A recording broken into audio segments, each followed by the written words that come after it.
ఓం నమః శివాయ. ఓం నమో నారాయణాయ. కర్మ నరదృష్టి నివారణ కాళభైరవాయ నమో నమః. ఓం గురు అరిష్టేతు సంప్రాప్తే గురు పూజాంచ కారయేత్. గురు ధ్యానం ప్రవక్ష్యామి. విద్య ఉద్యోగ విదేశీయాన రాజసన్మానోత్సవ గజసన్మానోత్సవ వివాహ తదనంతర పుత్ర పుత్రిక సంతాన సంబంధిత అరిష్ట దోషపీడోప ఉపశాంతయే. హరి ఓం. మా ఛానల్కి స్వాగతం. చూస్తున్న వీక్షకులకు ప్రేక్షకులకు ప్రియ కాళభైరవ భగవద్బంధులకి స్వాగతం పలుకుతూ మమ్మల్ని ఎంతగానో ఆదరిస్తూ ఉండబడినటువంటి ప్రియ సోదర సోదరీమణులకు సనాతన ధర్మ సంరక్షకులకు జ్యోతిష్ అభిమానులకు పుష్కర స్నానం చేసేటువంటి ఆధ్యాత్మిక భగవద్బంధువులకి, అంటే 12 ఏళ్ళకు ఒకసారి మనకు పుష్కరాలు వస్తూ ఉంటాయి. కుంభమేళ, అర్ధ కుంభమేళ, మహాకుంభమేళలో స్నానం చేసే వారందరికీ మరొక్కసారి చిన్న విన్నపం ఏమిటయ్యారగా, వృషభ రాశిలో నుంచి దేవగురు బృహస్పతి మిథున రాశిలోకి ప్రవేశం జరుగుతుంది. కనుక మనకు సరస్వతి మాత అంటే సరస్వతి నది పుష్కర మహోత్సవ కార్యక్రమాలు జరుగుతూ ఉన్నాయి. కనుక మనకు తెలంగాణ రాష్ట్రంలో కాళేశ్వరం దగ్గర మనకు అంతర్వాహినిగా సరస్వతి నది పుష్కర మహోత్సవ కార్యక్రమాలు గవర్నమెంట్ వారు కూడా పెద్ద ఎత్తున ఏర్పాట్లు చేయడం జరుగుతుంది. కనుక మనమందరము కూడా మే నెల 15వ తారీఖు నుండి 27వ తారీఖు వరకు మన వీలును బట్టి వెళ్ళి పుష్కర స్నానాన్ని ఆచరింపజేసుకొని ముక్కోటి దేవతల యొక్క ఆశీస్సులు, పుష్కరుడి యొక్క ఆశీస్సులు పొందాలని కోరుకుంటూ, అందరిపైనను 12 రాశులపైనను ఈ భూమండలం మీద ఉండబడినటువంటి అనేక జంతువులపైనను పక్షులపైనను ప్రకృతిపైనను దేవగురు బృహస్పతి యొక్క ఆశీస్సులు ఉండాలని కోరుకుంటూ, అందరినీ చల్లగా ఆశీర్వదించమని కోరుకుంటూ మనము స్వామివారిని వేడుకుందాం. 12 రాశుల్లో గ్రహ గమనాన్ని ఓసారి వీక్షింపజేద్దాం. 15/5/2025 నుండి 31/5/2025 వరకు 12 రాశుల్లో గ్రహ గమనాల్ని మరొక్కసారి వీక్షింపచేద్దాం. మేషరాశిలో బుధ భగవానుడు సంచార స్థితి, వృషభ రాశిలో రవి భగవానుడు ఏడాది తర్వాత సంచార స్థితి, 12 సంవత్సరముల తర్వాత మిథున రాశిలో దేవగురు బృహస్పతి సంచార స్థితి, కర్కాటక రాశిలో కుజ భగవానుడు నీచభంగ రాజయోగ సంచార స్థితి, కన్యరాశిలో కేతు సంచార స్థితి, మీనరాశిలో శుక్ర భగవానుడు శని భగవానుడు రాహు భగవానుడు సంచార స్థితితో ప్రారంభంలో ఇలా ఉన్నాయి. 19వ తారీఖు 5వ నెల 2025 నుండి రాహు భగవానుడు కుంభరాశిలోకి సంచార స్థితి, కేతు భగవానుడు సింహరాశిలో సంచార స్థితితో 12 రాశుల్లో గ్రహ గమనాలను మనం ఒకసారి వీక్షింపచేసాం. మీనరాశి వారికి మధ్యమ ఏలనాటి శని సంచార స్థితి జరుగుతూ ఉండగా, అర్ధాష్టమ దేవగురు బృహస్పతి సంచార స్థితి, 12 సంవత్సరాల తర్వాత పుష్కరాలు జరుగుతున్న సందర్భంగా రాశాధిపతి యొక్క ఆశీస్సులు ఎలా పొందాలో ఈ వీడియోలో సవివరంగా సంపూర్ణంగా తెలుసుకుందాం.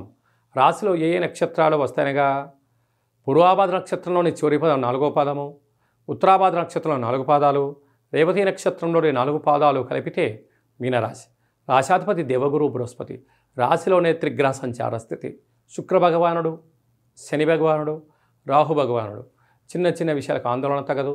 మీ జన్మ నక్షత్రం రోజున అష్టమి అమావాస్య తిథుల యందున ముఖ్యమైన పనులు, దూరావాయు జల ప్రయాణాలు, డాక్యుమెంట్లు, రాతకోతలు, రిజిస్ట్రేషన్లకు దూరంగా ఉండడం యోగదాయకం అని చెప్పి కూడా గమనించగలగాలి. 2వ స్థానంలో బుధుడు ఉండడం వల్ల మీ ఆలోచన విధానంలో అద్భుతమైనటువంటి విజయ సంకల్పం మీ సొంతం కాబోతుంది. తృతీయంలో ఏడాది తర్వాత రవి భగవానుడు ఉండడం వల్ల గురు యోగ్యత, తల్లిదండ్రుల యొక్క ఆశీస్సులు, అన్నదమ్ములతో స్నేహమే మీ విజయానికి 10 మెట్లు అని చెప్పి గమనించాలి. అర్ధాష్టమ గురువు ఉండడం వల్ల చిన్న చిన్న విషయాలలో ఇబ్బందులు, ఆరోగ్య సమస్యలు, విద్య, ఉద్యోగ, వ్యాపార, రాజకీయ, ధనపరమైనటువంటి ఇబ్బందులు వచ్చే అవకాశం. ఇలాంటి కాల సమయంలో తప్పక పుష్కర స్నానం చేసిన పసుపు రంగు వస్త్రాలు వేసుకోవడం, పసుపు రంగు వస్త్రాలు దానం చేయడం, పసుపుతో నీటిని వదిలిపెట్టడం, పసుపు రంగు ఆహారం కలిగినటువంటిది దానం చేయడం, ప్రవహించే నీటిలో కొబ్బరికాయను వదిలిపెట్టడం వలన గురు యోగ్యత మీనరాశి వారి సొంతమవుతుందని చెప్పి గమనించాలి. సంతాన స్థానంలో కుజ భగవానుడు సంచారం చేయడం వలన వివాహం అయిన వారికి సంతాన యోగం, చదువులు, అభివృద్ధి, స్థిరాస్తులు, చరాస్తులు మీనరాశి వారి సొంతం కాబోతున్నాయి.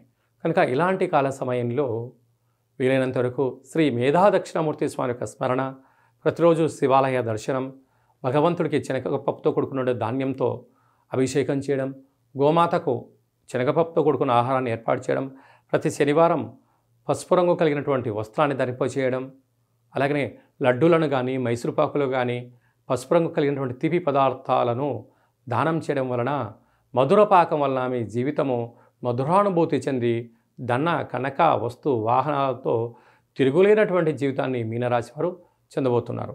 సాఫ్ట్వేర్ ఉద్యోగస్తులు, హార్డ్వేర్ ఉద్యోగస్తులు, వ్యవసాయ సోదరిమణులు, గృహ భవన నిర్మాణ కార్యక్రమం ఆచరింపజేసేవారు, మార్కెటింగ్ రంగంలో ఉండబడిన వారు, అలాగనే స్వర్ణకారిత వ్యాపారం చేసేవారికి చాలా మంచి కాలము అని చెప్పి కూడా గమనించాలి. మే మాసంలో ద్వితీయార్థంలో ముఖ్యమైనటువంటి పండుగల నుంచి క్లుప్తంగా సవివరంగా సంపూర్ణంగా తెలుసుకుందాం. మనకు విశేషంగా 20వ తారీఖున వైశాఖ మాస బహుళ అష్టమి, అలాగనే 27వ తారీఖున వైశాఖ మాస కృష్ణపక్ష అమావాస్య సందర్భంగా మనమందరము కూడా గృహాన్ని శుద్ధిగా పెట్టుకొని కాళభైరవ స్వామి స్మరణ, ధ్యానము, కాళభైరవ స్వామి అష్టకాన్ని వినడం, శునకపు మహారాజు గారికి ఆహారాన్ని ఏర్పాటు చేయడం, అలాగనే కాకి వాహన దేవతకు ఆహారాన్ని ఏర్పాటు చేయడం వలన సంచిత కర్మ, ప్రారబ్ధ కర్మ, ఆగమిక కర్మలు తొలగిపోతాయని చెప్పి గమనించాలి. అలా కుదరలేదు అనుకుంటున్న వారందరూ కూడా మన యొక్క దేవాలయంలో నిత్యము కాళభైరవ హోమ కార్యక్రమాలు జరుగుతూ ఉంటాయి. ఈ కింది నెంబర్ను సంప్రదించినట్లయితే మీకు వీడియో కాల్ చేసి స్వామివారి యొక్క దర్శనం చేయించి మీరు అనుకున్న అన్ని పనులను విజయం సాధించేటువంటి కాళభైరవ హోమ కార్యక్రమాన్ని చేయించడం జరుగుతుందని చెప్పి కూడా గమనించాలి. అదే కాకుండా మనకు 15వ తారీఖు నుంచి 27వ తారీఖు వరకు మనకు సరస్వతి నది పుష్కరాల సందర్భంగా వీలైనంత వరకు వెళ్దాం, స్నానం చేద్దాం.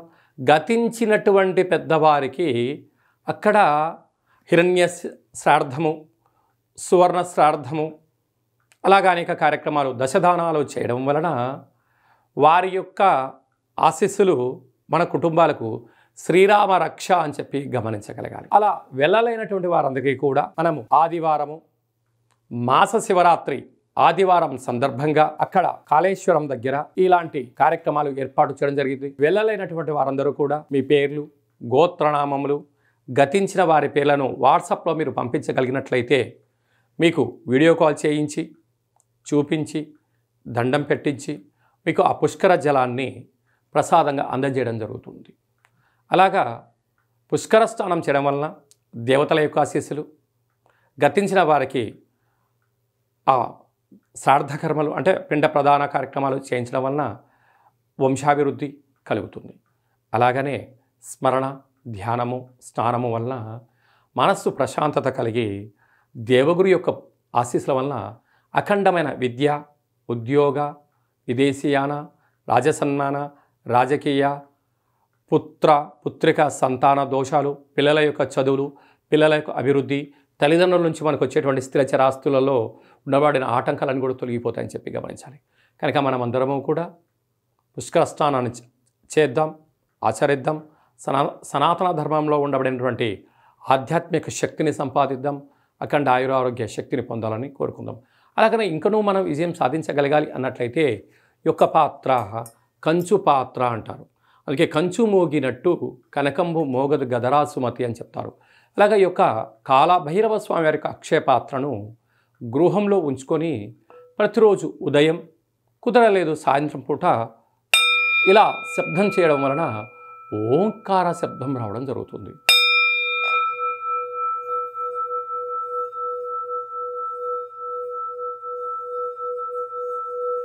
ఈ ఓంకార శబ్దాన్ని సృష్టించడం వలన, వినడం వలన మన మనస్సు ప్రశాంతత ఉండడం, గృహంలో ఉండబడినటువంటి జ్యేష్ఠాదేవి బయటికి వెళ్ళిపోవడం, ఇంట్లో వాస్తుదోషం తొలగిపోవడం, మానవుని శరీరంలో చక్రాలు వికసింపచేయడం, మనం ఏదైతే అనుకుంటున్నామో ఆ పనులు అన్నింటినీ కూడా కాళభైరవ స్వామి ముందుండి నెరవేర్చడం జరుగుతుంది. అలాగా కాళభైరవ స్వామి యొక్క పూజ 20 రకాల వస్తువులతో దిష్టి దించి ఈ అక్షయ పాత్రను అందజేయడం జరుగుతుంది. కనుక మనమందరము కూడా అక్షయ పాత్రను ఇంట్లో ఉంచుకుందాం, అష్ట కష్టాలకు స్వస్తి పలుకుదాం, అష్టైశ్వర్యాలకు స్వాగతం పలుకుదాం.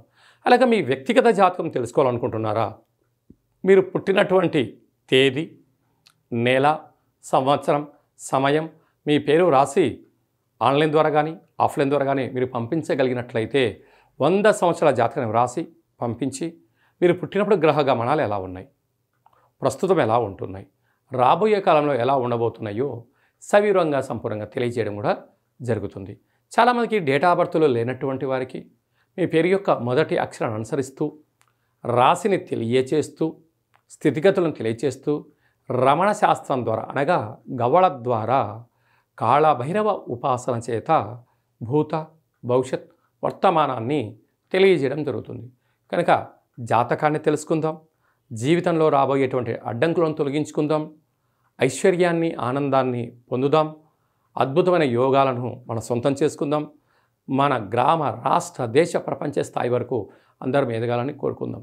కనుక జాతకం తెలుసుకోవాలనుకుంటున్న వారందరూ కూడా అపాయింట్మెంట్ తీసుకొని సంప్రదించగలరు.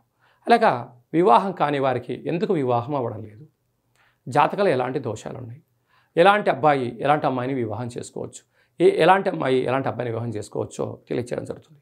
వివాహం అయినటువంటి దంపతులు తరచుగా చిన్న చిన్న విషయాలకు గొడవపడడం, విడిపోయేంత వరకు తీసుకొస్తూ ఉంటారు. అలా కాకుండా చిన్న చిన్న మార్పుల సలహాలు సూచనల ద్వారా మిమ్మల్ని ఆ పార్వతీ పరమేశ్వరులు ఎలా కలిసి ఉంటారో ఉండేటువంటి ఆధ్యాత్మిక సలహాలు సూచనలు ఇవ్వడం కూడా జరుగుతుందని చెప్పి గమనించాలి. అందరికీ వైశాఖ మాసంలో ఉండబడినటువంటి బహుళాష్టమి అమావాస్య సరస్వతి నది పుష్కర భగవంతుడి యొక్క ఆశీర్వాదం కోరుకుంటూ ఆశీర్వచనం. ఓం శతమానం భవతి శతాయు పురుష సతేంద్రియ ఆయుష్యేవేంద్రియే ప్రతిష్టతి ధనం ధాన్యం బహుపుత్రలాభం శత సంవత్సరం దీర్ఘమాయు సర్వే జనా సుఖినో భవంతు లోకా సమస్త సుఖినో భవంతు. సర్వం సంపూర్ణ కాళభైరవ దేవత, రుద్రదేవత, బృహస్పతి దేవత అనుగ్రహ ప్రసాద సిద్ధిరస్తు తదాస్తు. ఈ వీడియో మీకు నచ్చినట్టయితే లైక్ చేయండి, షేర్ చేయండి, మా ఛానల్ని సబ్స్క్రైబ్ చేసుకోండి. మేము చేస్తున్న ఆధ్యాత్మికమైన వీడియోలు అందరికన్నా ముందుగా మీరు చూడాలి అనుకుంటున్న వారందరికీ కూడా చూసి ఈ యొక్క ఆధ్యాత్మిక భక్తి సమాచారాన్ని భగవద్బంధులకు మిత్రులకు చేరవేయండి. హిందూ ధర్మాన్ని కాపాడండి.